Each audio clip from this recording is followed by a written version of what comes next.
Hi, this is Neha, and today I'm going to share my thoughts and experience building a progressive web app for AR experiences. I'm a senior software engineer at Visa, and I would like to share my thoughts on this particular topic today. Let's move over to the very first slide. Basically, I'm going to give you a quick introduction about progressive web apps for all those who are like not aware or least aware about this one. So this is basically an application software that is delivered via web, and what exactly it does is it's kind of a web application only, but it can be opened up or accessed from any browser or any device, and it will basically give you a look and feel of a mobile app.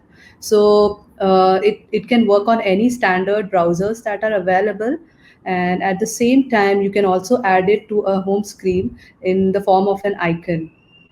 Then coming over to the next point, you can also you can also configure push notification with this, where the notification will be sent out to the users who have actually added it to the home screen.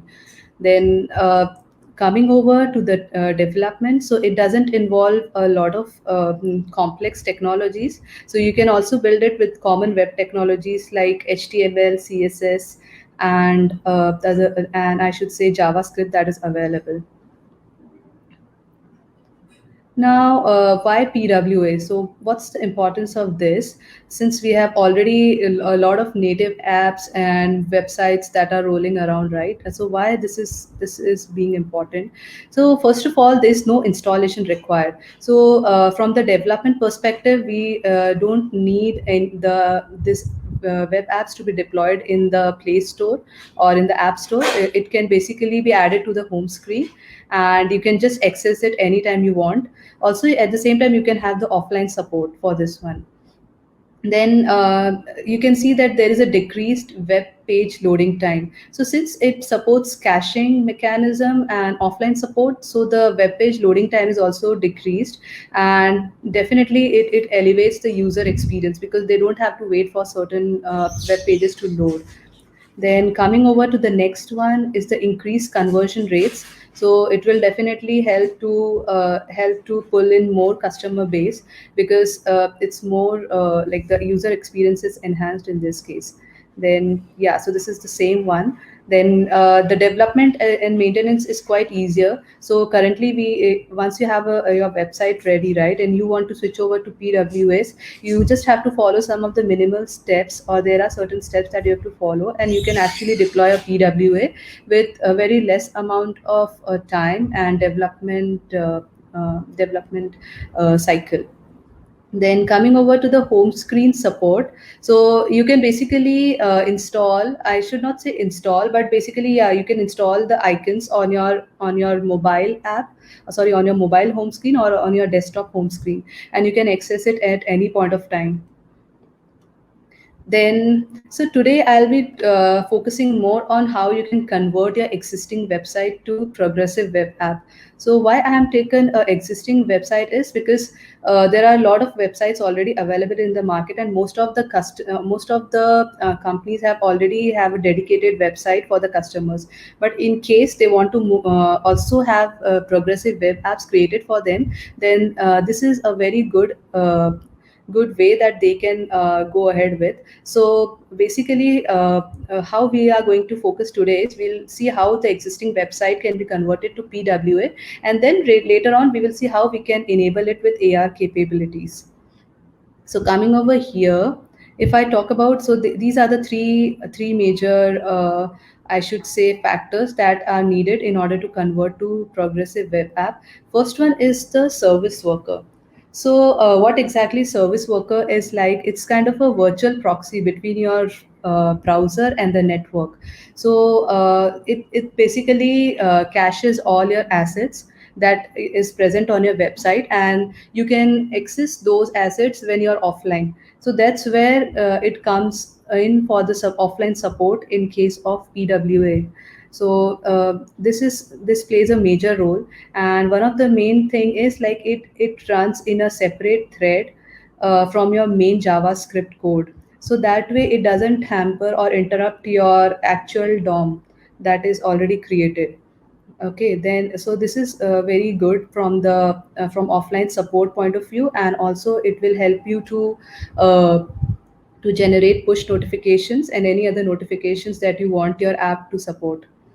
Then coming over to the next one, that is manifest.json file. So this is the JSON file that actually tells your browser what exactly this app is, right? So it will give the app name, the URL details, how the icon should look like, and a lot of things. So generally, if we see the PWA spec, right? If we check on Google and we see the PWA specs that is mentioned on Google, this should be manifest should be a web manifest file, right? But since JSON is quite popular in the developer community, right? So this is also being supported.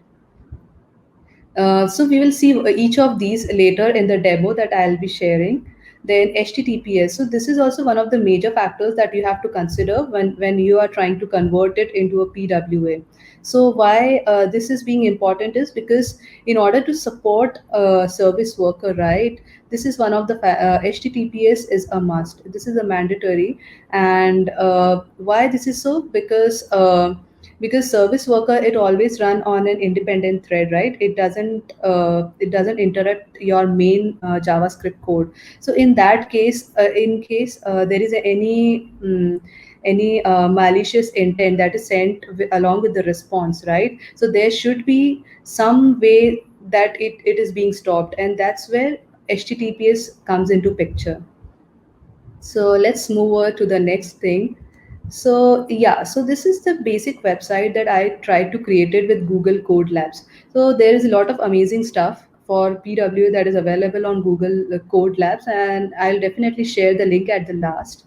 So you can just go ahead and you can try to build your own PWA, and also you can integrate with AR.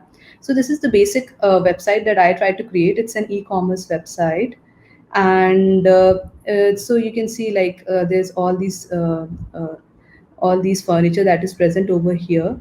And now what we are going to do is we are going to convert it into PWA, that is progressive web app, and at later point of time we are going to enable all these assets, or I should say all these images with AR capabilities, so that you can actually visualize these I should say chairs or sofas in your drawing room, and you can actually find like select them, or you can actually add it to your cart. So before that, let me show you like what the manifest file and service worker will be like. So I will share the code with you later on. But once I have added the manifest file to my existing code, website code, I can see that under the application tab. So this is basically on Google Chrome. When you do inspect, you get the application tab, and over there are multiple options. So under manifest, you can check like, is your manifest.json file detectable? So once it's able to detect, right? You can see there are so many parameters, like what will be the name, what will be the short name will be like how your PWA will show the website name, right? So this will be something like furniture store. Then what will be the start URL? So start URL will basically be focusing on like how what will be your main page when once your app loads, right? So that is the index page that we are talking about over here. Then this is the service worker, and this will also show you a lot of details about like the offline functionalities or cache, or you can see here if you want to configure push notification, all those things are mentioned. Then coming over to the next slide. Now once my progressive web app minimum criteria has been fulfilled, right, I want to test it on my desktop, right? So basically there is an option lighthouse under the developer tools, and this you can select, and this will actually do an auditing on your web app, and this will show how efficient is your web app, right? So once I generate the report, there is a generate report option, and once I generate it, it will basically give me a report that will show me how efficient is my app. So if you see, there is one more tab here for progressive web app. So if I move forward, and you can see over here that it's showing me like what all checks have been validated from the progressive web app perspective. So you can see like it has mentioned like page load is fast enough, and I think it timed out while waiting for the start URL. So these are certain things that you have to check, and then you can accordingly modify your app code. So this is something that you have to keep in mind, because the score over here, right, it matters a lot if you want to have a very if you want to have a higher customer experience and a higher customer base, then this is something that you need to keep in mind. Okay, so once my web app is ready, you can see whenever I will access that site, right, it will actually ask me for installation. So this is I have already installed, but at later point of time when I again revisit the site, this is the icon, and this is basically an icon that is created on my desktop. So this will show over here as well that I can always click and I can access this in the form in the browser. So yeah, so coming over to okay, so AR is something like we all are aware about, augmented reality, and this is something that all the companies and everyone is looking forward to. Definitely, it enhances the customer experience, and it is pulling a lot of customer, and uh, your website traffic may increase like definitely increase in case you have AR enabled capabilities. So let's see why this combination is it will be great. So first of all, yeah, the real time experience for customers is very high. So for example, in my the website or the web app that I'm going to develop, right, that is definitely that will definitely attract a lot of customers just to try like how the furniture looks in their living room, and that's where it's definitely going to be an enhancing experience for them. Then the user engagement from any device, so basically you don't have to be device specific, like you have to be specific to iOS or you have to be specific to Android. You have to create a mobile app and then you have to deploy it, and then the user has to download it, and all those process makes the conversion rates really very low, and the waiting time is high in that case, and that's where the conversion rates are dropped. So for in case of PWA and AR, if you use, so definitely it will be high user engagement and also the higher conversion rates. Then at the same time, the cost of development will be comparatively low. I understand that for AR, the cost of development may be slightly high because this is something new and everyone is putting in a lot of efforts. But if we talk about PW and AR integration, then it will be comparatively cheaper to develop and easier to develop as compared to mobile apps along with AR. So let's get on the next slide. Okay, so there are a lot of tools and frameworks available in the market that you can integrate with your existing website, and you can actually create the AR experiences for your customer base. So over here you can see like this ARJS, AR Core, WebXR Device API. These are all supported by the Android, and you can see a lot of good stuff for WebXR Device API available on Google Code Labs. So this is something you can look forward to. Then this is something that Apple provides, that is AR Quick Look, AR Kit, Reality Kit. So something that is useful for you in for iOS development. So yeah, so I have personally used the Reality Composer because I have a iPhone only.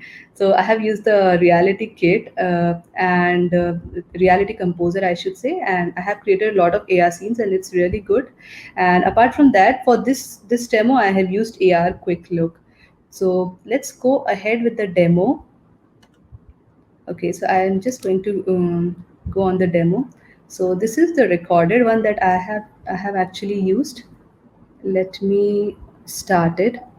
So in the start, if you see, right, I will share with you the changes or the minimal changes that we have to do. So this is actually very minimal changes that were done for the demo purpose. So it will let you know like how easy is the development for this one.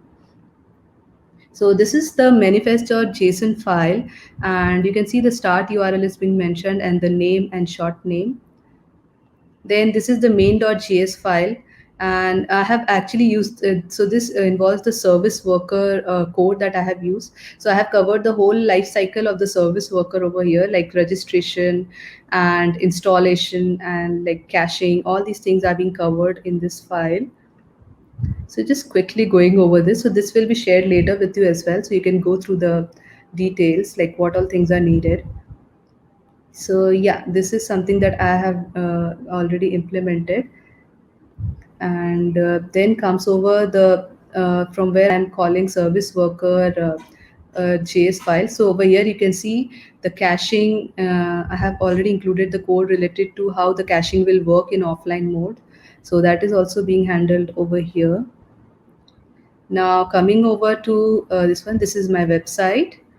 Then I will go to inspect, and the developer tools have opened. Now I will see, like, is my manifest.json and service worker files are there. Yeah, I can see.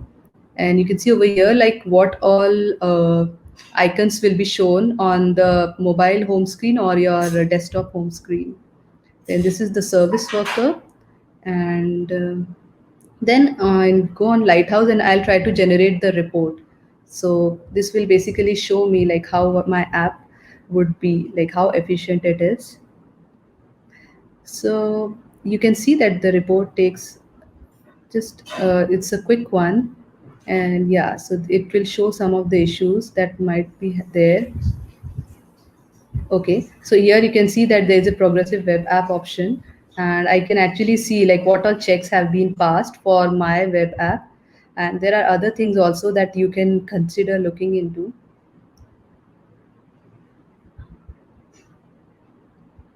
So yeah, this is the one. Okay, so you can see there are certain things that fail, so I have to work upon those. And these are the ones that pass successfully. So now here, yeah, there's this option.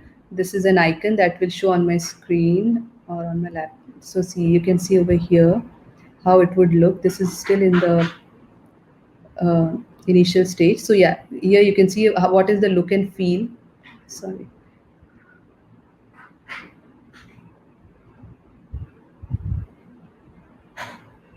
So you can see over here what is the look and feel. It will actually look like an app. It's only like how you open the mobile app, but this is actually opened up in the browser.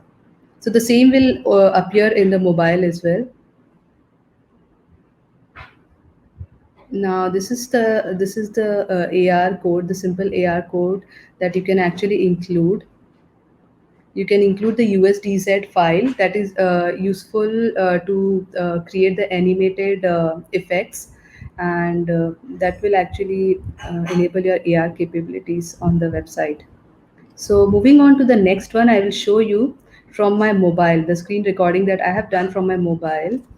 And this is the one. So you can see that there is an icon over here, right? That these are all AR enabled now.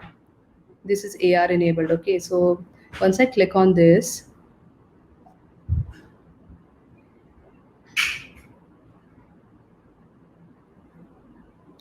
so there are so you can see that I can see this object. So this is the object, and how it, this is the AR mode. So how this will appear, you can see in my living room. I'm just trying to see how it looks like. So basically you have to focus your iPhone, and then yeah, this is already there. So I can resize it and I can check like how it will appear. So there are a lot of things that you can include in this. You can basically scan your whole living room, and then you can try to see like how it fits in, or there are so many options available. So yeah, this is the one. Then moving back to the slide. So yeah, so this is the time for questions. But before that, I would just like to move to the resources part. You can refer to these resources if you also want to develop a PWA progressive web app along with the AR capabilities. And yeah, so any questions? Thanks, Neha. That was really interesting. Yeah. Should we be expecting to see Visa come up with this soon? Yeah, I'll discuss that with my team. Wow, love that you actually, learned this off the code labs and created this yourself. I think it's very encouraging for Yeah. developers to know that these resources are available to help them build their own apps as well. I think we already have a questions, but we also have some questions in the bank. Maybe let's answer the audience question first since it's live. All right, so we have Ashley, and she's asking, how does the AR performance differ based on different mobile devices? Do you have experience on this for deployment yet? Okay, so AR performance based on mobile devices, right? So I think it's more about like what is the device version and what is the app version you are using. Because I have many times noticed like I have the latest iPhone and I have a separate Android phone as well, but many times it doesn't work correctly. So what I feel like is it's mostly how you have defined or designed that app, or I should say the asset, because many times the asset takes a lot of time to load. So by asset I means the object. Like in this case, you can see that it took some time to load, and that's where your customer may have to wait for some time to see how it appears. So that's where it is important for like how is the asset. So I don't think it's the device, because devices will remain the same, but it's more about the asset loading time, or what is the size of the asset, and how it will behave. So that's important. So we have Ahmad asking, is there a way around to develop progressive web app for iOS? Yeah, definitely. I think so. This one actually I cannot show you right now, but this one I have actually installed on my mobile app only. You can see this is on my mobile. This is my iOS device. So yeah, I have actually tested it. So yeah, this can be done on iOS also.